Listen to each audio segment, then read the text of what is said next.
welcome everybody to the Australian Hypnosis 2024. So today I am with Stuart Walter, and can you tell I'm a little bit of a fan? Like I'm just like, Oh, exciting. Stuart works with some of the top athletes, not only in Australia, but in the world. And your topic is going to be, I'm just going to get it right, sports hypnosis processes that world champions use. But you're going to do this for the therapist to step into that role. Do I have that right? Yeah, let's do it. Because what's interesting is typical hypnosis methods and processes are incredibly powerful, given the right situation, the clinical environment, the right people to move through stuff. Mm-hmm. What I find, and being the lead athlete myself, which is why it's so much more powerful, because I understand elite athletes don't want to go back in the past. They don't want to go and uncover the inner child. They don't want to tell me how you feel, what your favorite color, what did your parents do to you, and who bullied you as a child. What these people know is, look, I've been through that. I'm here now. This is where I want to go. What do I need to do now to make that possible? Yep, they're end game thinkers, aren't they? They've Yeah. already crossed that finish line. Yeah. So the traditional hypnosis process is very powerful. Mm-hmm. When you kind of deconstruct and reconstruct them for elite performers, that's where the magic happens. Mm-hmm. Just a simple one. I was talking to Justine the other day over in New Zealand. I said, it's just a simple process. We're talking about, the parts integration. Mm-hmm. A part of me wants to, a part of me doesn't. And people go, oh, let's bring it all together. Be a parts integration. I go, that's great. Except elite athletes, what they've got is like me. You mean, you've met me, but you couldn't imagine me being a martial artist at the elite level, state and national titles, and training for the Olympics. Yes. So I didn't have the killer instinct. So I actually had to take a part of me out. Oh, yes, yes. Yeah. And then basically create this other part. So I actually created a part separation, right? Who is Yes. the athlete and who is the person? So when the athlete performs on this 6 by 6 meter square mat, that's who goes there.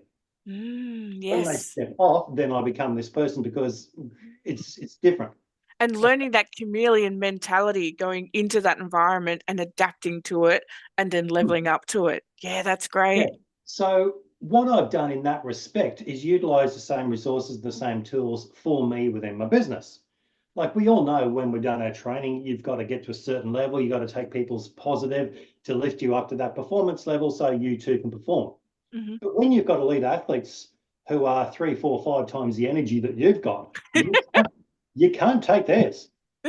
That belongs to them. It's like, yeah, like I said to people, it's like having 15 shots of coffee in 5 minutes and then going out for a. That's what it feels like when you got this, with that adrenaline rush. If you have a close call with a car crash, you get that. That's what it was like when I worked with the first professional NRL player. Mm-hmm. So for me, it was okay. I get that, but I can't afford to have all this energy hitting Yeah. me. Yeah. So I've got to be able to get to a point where I can lift up to a certain level, block it off. Yes.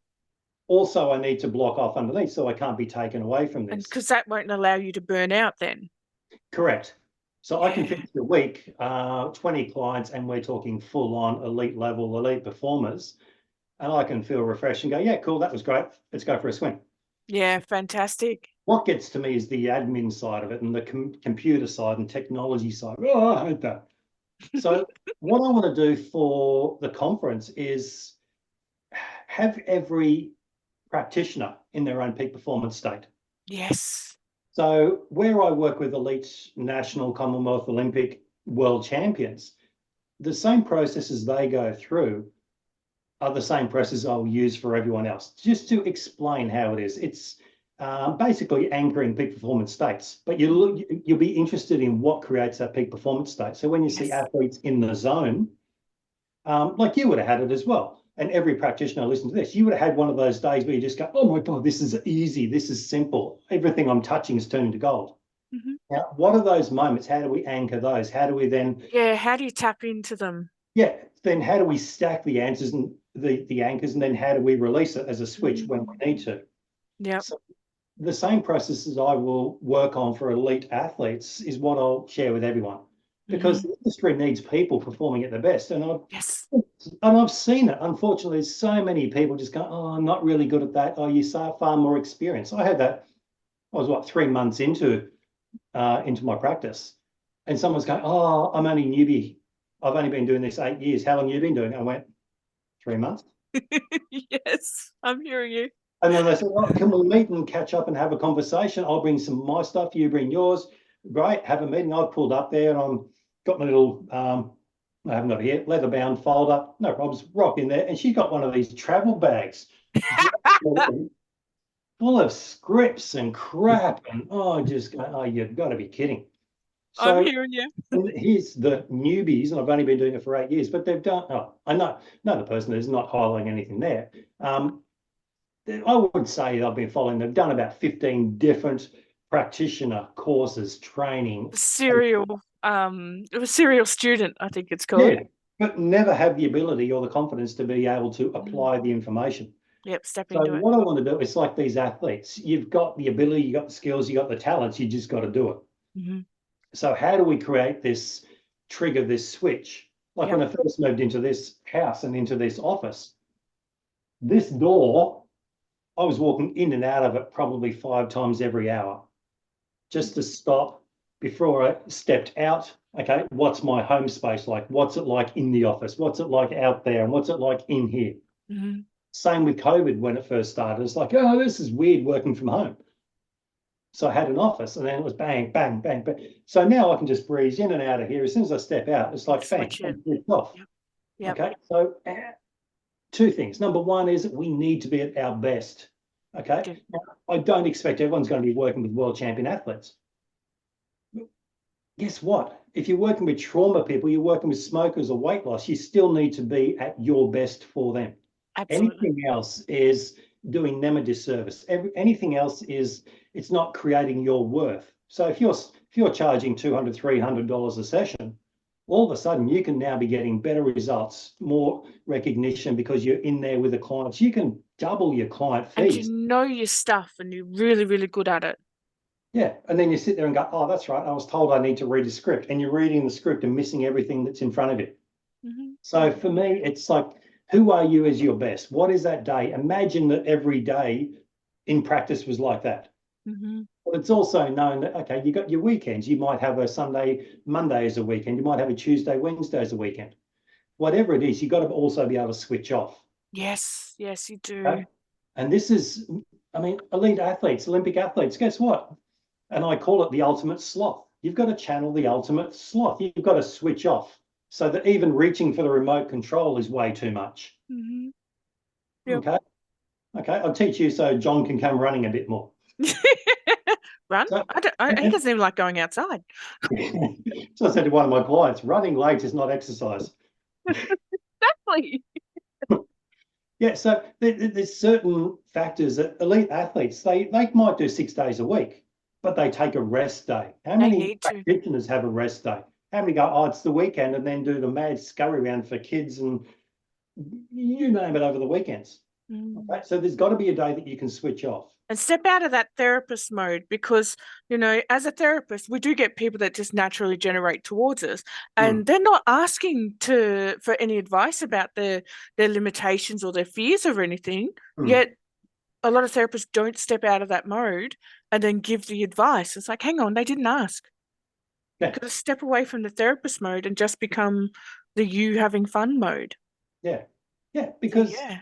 And this is what I find interesting because it's not just working with elite athletes. I've got elite entrepreneurs, CEOs, multi-billion-dollar CEOs and corporations I work with because the way it's going these days, we've all seen athletes and these athletes have got their own social media. They've got the contracts, they've got sponsorships, they've got their own branding, they've got merchandise. So elite athletes are becoming their own business centers. Whereas you look at the typical corporate type 15, 20 years ago, you know, the overweight guy, short white shirt, big tie that sticks out. They're not around anymore. No, I don't know. Got more the entrepreneurial business owners who are jeans, t-shirt. Okay? Yes. And they're focused more on health. They're looking after themselves, the eating, exercising, yoga, you name it. So elite business people are now becoming more like athletes and athletes becoming more like business people. So it's a very, very similar mentality of which I want to connect to everyone in the at the conference to be able to get them to be their peak performance, whatever that might be, as their best. Yes, absolutely. Walk the walk, talk the talk. Absolutely. So, and you know, like you say, it's a conference. It's free information. It's networking. It's connecting. It's understanding. I mean, how many, what do we have? 15 presenters at the last conference? Yes, yes. Yeah. Yep. Well, if you take a little bit from every one of them and you go, right, what can I take? What can I use? What can I don't want anyone to be a mini version of me. Okay? Seriously, just ask my mother. She's going, oh, one's enough. Like, no. Oh, one's enough. So take a little bit of everything. Take that concept to lift you to where you want to be. Yeah. Okay. You don't have to be a world leader in what you do, but hey, look, Just be good at what you do. if you're working with trauma, be bloody good at it. If you're working with smoking, Be the be the best go-to. you can be. Yes. Okay. And really niche that market so you can go, right, bang, that's where I'm going to be. So there's no questions, no doubt, no lacking of confidence, because as soon as someone goes, oh, how much is it for a session? And then you spend the rest of the time justifying how you're so cheap. Yeah. Yeah, I get it. Yeah, absolutely. Absolutely. Because usually when people book into me, they've already sold themselves before they've even gotten to the free consult. Yeah. Because they already know what I do, why I do it, how I do it, and they've got the reviews and stuff like that. And then they're like, okay, so how much is it? And I'm like, blah, blah, blah, blah, blah. We're starting on Tuesday. How's that sound? Not even a question. Love it. Love it. Where'd you go? People, oh, you work with this person. Can I book in? Yeah, sure. Yeah, exactly. Exactly. Oh, And the just service ask how begins to much it sell is. itself. Oh, 5,000 a session. Oh, okay. Okay. Yep. I was just making it up, and they go, oh, okay. Mm-hmm. So Yep, I'm hearing you're selling yourself. If you're not in that confident level and the ability to be able to have fun with clients and suggest and look, yeah, and this is what I find. I mean, working with a lot of motor racing people, okay, work a lot of athletes. Some athletes are funding their own trips to the Olympics and Commonwealth Games. Mm-hmm. Whereas you've got some people in motor racing that are basically professional drivers or professional workers who have got a lot of money and go driving on a weekend. Yep. And it might cost them $500,000 to $800,000 a year or $1 million a year to operate that sport. Mm-hmm. So, it's $100 a session. Is that okay? So you're asking your client if that's okay? So you look at these, and there's going to be various levels. Mm. Okay. And this is where I think a lot of practitioners need to also look at it and go, don't just have a base program, have that really elite level. I've got what I call a competitive edge program. Then I've got bronze, silver, and gold. Yep. Talk about implied suggestion. What would you like at the Olympics? Bronze, silver, or gold? Sure, let's sign you up. Always go for gold. Yeah. So people will always pick silver. Mm-hmm. Yeah. Well, I must admit, I have a basic, a middle, and a VIP. And I just tell them, I'm like, so where do you want to start? Do you want full support or do you want light, fluffy bummy? And they're just like, oh, maybe a bunny. And I'm like, oh, come on, that hasn't worked before. No, exactly. Let's go for life project. Let's change this. And then all of a sudden they're like, yep, let's do it. Let's not half-ass it. Oh, yeah, let's do it properly. And I must admit, because you know me, I'm a smart ass. I have even had those clients that are like, oh, well, the guy down the road is a bit cheaper. I said, no worries, go to him. And then when it doesn't work or it wears off or whatever excuse comes up, you come back to me and I'll charge you double because we'll do it properly. And all of a sudden they're like, oh, well, no, I don't want that. Yes, okay. Okay, so let's just do it properly the first time, shall we? Okay, blah, blah, blah, blah. It's like, oh, can I get in and see you this week? Right? Really? No, you're kidding. It's no way. I'm booked out for 10 to 12 days in advance. Yeah, me too. It's like, you're kidding. My best friend can't get to see me. But I can go and see these people straight away. And said, why do you think that is? Yeah. And they're charging cheaper. Well, yeah, go for it. Yeah, that's the reason. Like, it's like when you order something and you think, did you buy that off Wish? Mm-hmm. Yes. Yeah. I wish that's actually a good analogy. I wish I could change my life versus we're going to. Bought it up Wish. Yeah. So thank you everybody for joining in on this talk. Stuart is going to be at the Australian Hypnosis Conference. He'll be there for the entire weekend. You can talk to him, you can ask him questions. He's an absolute professional and I love your work, Dale, and I cannot wait for your extra stuff that you're going to be revealing in the future. But secrets for now. No, seriously, it's nuts. Yeah. All right, lovelies. We will catch everybody in the future. We'll see you at the Australian Hypnosis Conference. Bye-bye. Everyone, see ya. Bye.